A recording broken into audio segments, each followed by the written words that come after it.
know until you actually take the time out to do what you have to do just to like become a part of society again.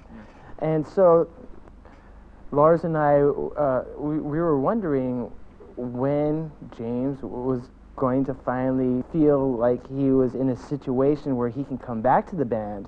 And after a certain amount of months, you know, Lars and I started to think, well, is he ever going to come back to the band?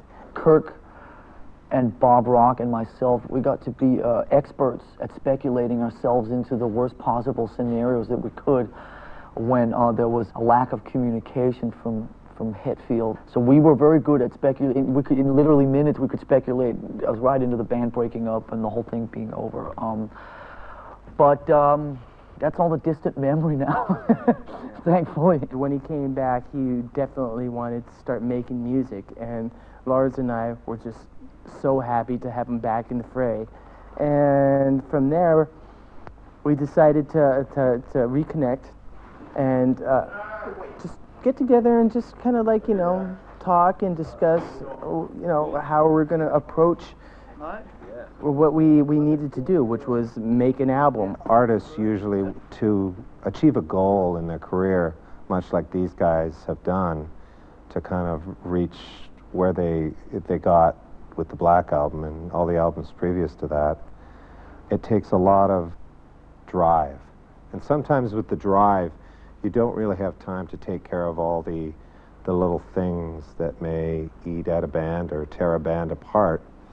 And so the beginning of this album, that's the first thing they had to take care of. They had to really catch up on 20 years of being a band and not being, you know, on the surface being friends, but not really being close friends. Not the way they thought they were. I've been lucky enough to see them go through that. And it's amazing that they've come through it, you know. I would say history has shown that most bands at this kind of stage can sometimes fall apart, and I think they were very close to that.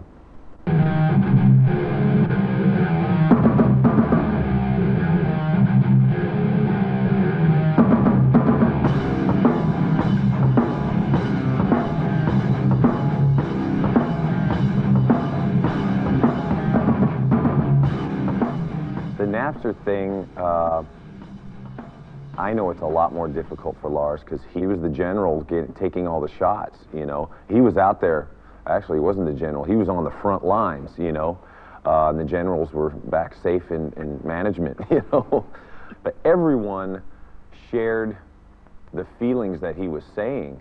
I'm proud of the fact that we did it, and I'm proud of the fact that we have always stood up for protecting what is ours. A couple things I think misunderstandings about that thing. People, you know, anti-internet, you know, pro-record company. The only thing that I'm pro is pro-Metallica. I don't have any really other interests other than that. And in the history of Metallica, we've always stood up and tried to protect what is ours. In retrospect, should we have seen it coming? Yes. Did we? No. And it was a little bit like sort of, you know, General Custer leading the cavalry, and all of a sudden, like, he looks back and says, hey, where is everybody?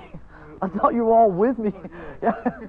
So that was a bit of a strange thing, but I'm proud of the fact that, if nothing else, it became a very public debate, and no matter which side of the issue you on, at least there was an awareness of it. He ran with it, and he's always been kind of the talking head for Metallica, and I think it was a wake-up call too, you know. Metallica's kind of had the attitude of, we can kind of do whatever we want, and hey, check it out, we're the mighty Metallica. And there was some opposition, and a lot of times opposition just fuels us in positive ways, not just to do it rebellious-wise. Lars did take a lot of hits, and it still shows up sometimes in his kind of, I guess, his lack of trust in his surroundings or people around him. In the last year or so, a lot of people have now come up with the sort of post-compliments. You know, you really were right 3 years ago. We couldn't quite see it. You know, but so a lot of people have come and taken that side. I'd still say that if we want to give away our music for free, we we'll do that. It's just should be on our choice. The only other thing to say is just, it's really bugged me when people have this whole thing about Metallica being pro-record company. I mean, can we be serious for a second? I mean, we sort of like invented being anti-record company. We were anti-record company while all these pro-Napster bands were sucking record companies off to try and get a deal.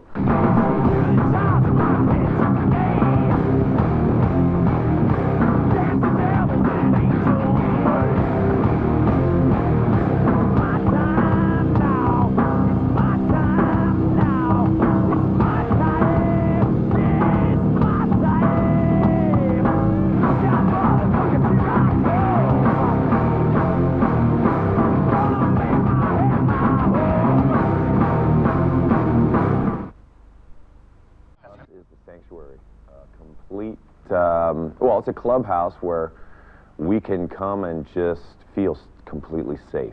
Having all our gear here, you know, it is like a playground for a musician. HQ is all about hanging out and connecting with each other and just being really, you know, just being a part of the Metallica family. I think one of the most important things about this place, though, was in those times, the rough times when Jason was parting, I was looking to go find Soul Search.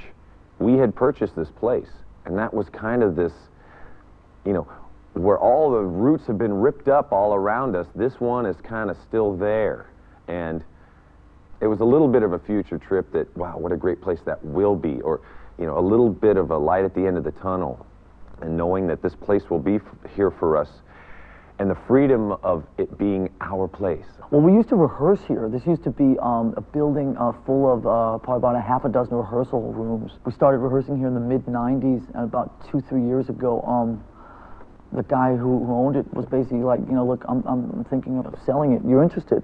This room that we're sitting in here is pretty much the only room in the building that's untouched. And it is a clubhouse in the sense also that the four of us come down here and just, we get like naked emotionally. We just like spill our guts to each other here. And we have our fan club, our websites, our merchandise, all our offices, everything. So it's really one-stop shopping. The next exit down the freeway is the Grateful Dead, and we always heard about their kind of their place, and this was sort of like a little bit of that based on their model.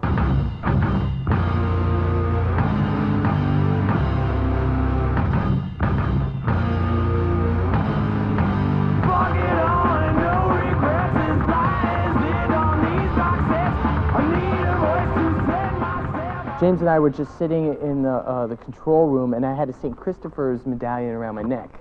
And he asked me what it was. I said, oh, you know, it's a St. Christopher's medallion. And I explained to him, you know, St. Christopher is the patron saint of travelers.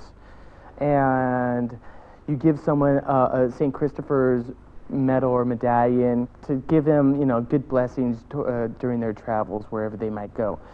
This particular medallion I had was a St. Christopher's medallion, but on the flip side, I had a surfer. And so what that signifies is, you know, whenever you go out surfing, you know, this medallion will give you good blessings so that you'll actually come back, you know, because whenever you go out surfing, there's a certain amount of danger, and you might drown or get eaten by a shark or just come up missing. And, you know, I explained that to him, and he was like, wow. And then all of a sudden he said, Saint Anger. And I go, that's killer. A couple weeks later, we came up with some music that was just outstanding. And at one point, we said, well, what are we going to call it? And James said, Saint Anger. And it was a match made in heaven, because the music just totally fit the title. The title just totally fit the music. The word anger, it just seems to, in some perverse way, sum up the 75 minutes of this record. It's not necessarily a negative energy. There's just a lot of aggressive anger, emotion, energy running through all the 11 songs on this record. And to me, it's just a great title that sort of captures the mood of this record. With our new kind of found serenity and brotherhood and peace with life, we've got this monster of an album that's just non-stop, full throttle. all the time. And Saint Anger fit that. It was kind of juxtapositional where, well, for me, going away into rehab, discovering that anger is important. It's a feeling. It's one of the core feelings. And it's what you do with it after is what gives it its reputation. It's got a bad reputation.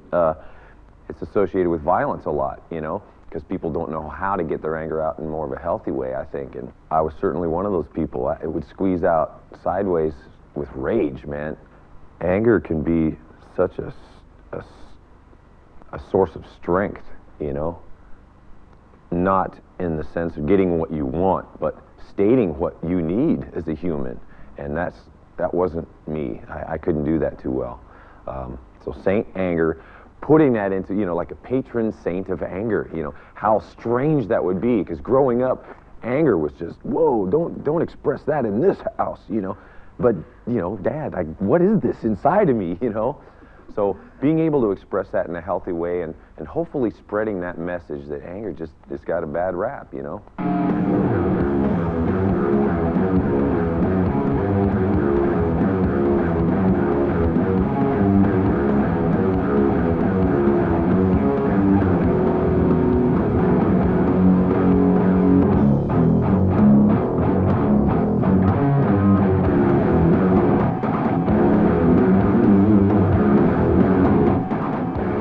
I've worked with them since the Black Album. I'd say this has been the most relaxed. At least it ended up being the most relaxed. I think there was some great drama through the whole process, but it ended up being in an amazing place.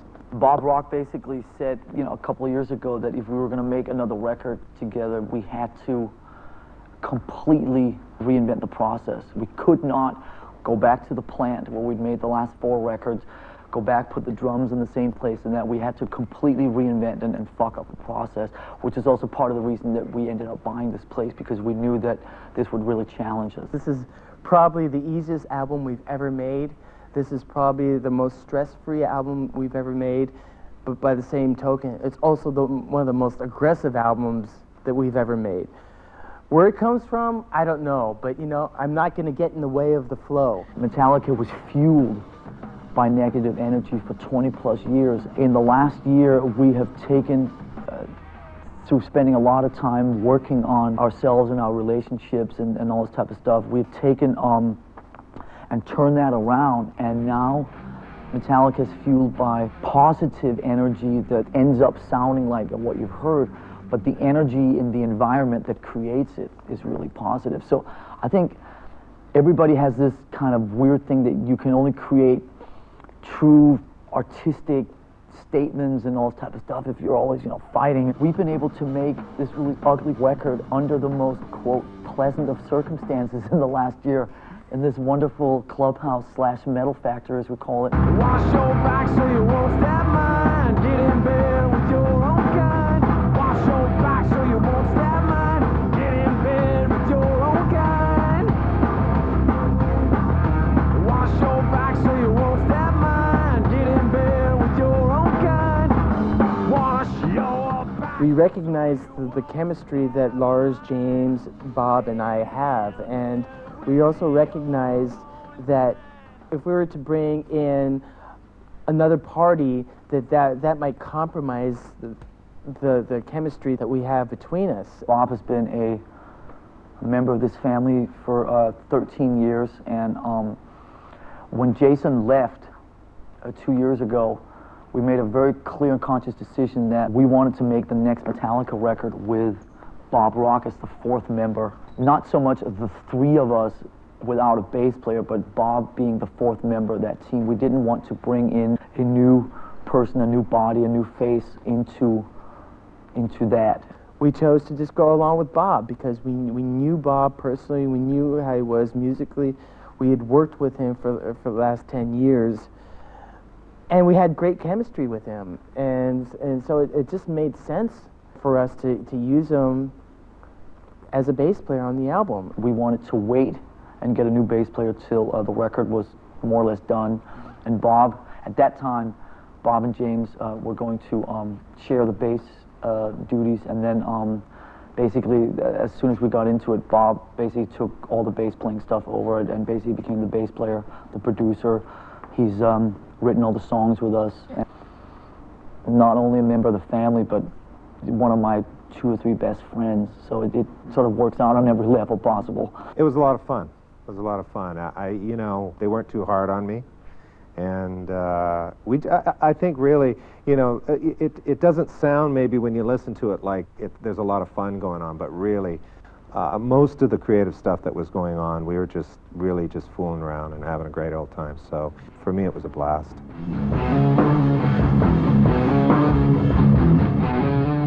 It became fun. It became fun when we forced ourselves to do it. You know, doing it together, it just forced us to start from a completely different place. It wasn't very quick. There was a lot of talking, there was a lot of searching. At the Presidio, with the first part of the session, we were trying to find out where Metallica should be and where it felt right for them to be. So while these guys were getting to know each other, as odd as that may sound, we were still searching for the right place, and eventually we found it. We sat in this room that we're in now for the better part of a year and came up with about 35 songs. Every single note of music that you hear on St. Anger and every single note of music you hear on the 20 songs that are not on this record were created in this room. In the past, everybody would bring in bits and bobs, ideas from home. Me and James would go off and write in secret basement locations, all that type of stuff. And then the studio became more a place of execution. The studio wasn't, in our past situations, a place of real high creativity. It was more a place where you went and executed what was created outside of the studio. This time around, every single thing was created in this room. And that brought obviously a completely different energy and a completely different sense of connection to each other, because we were all involved in all the moments together. Coming in here and not bringing a riff, not bringing a song, not bringing a title, nothing. Coming in here without any ideas and creating them in this room with everyone there. That was what we felt was necessary, because for me, as a pretty major player in the songwriting, coming in, it was always a source of just tension. I would bring a song in and I'd be completely attached to it and the outcome.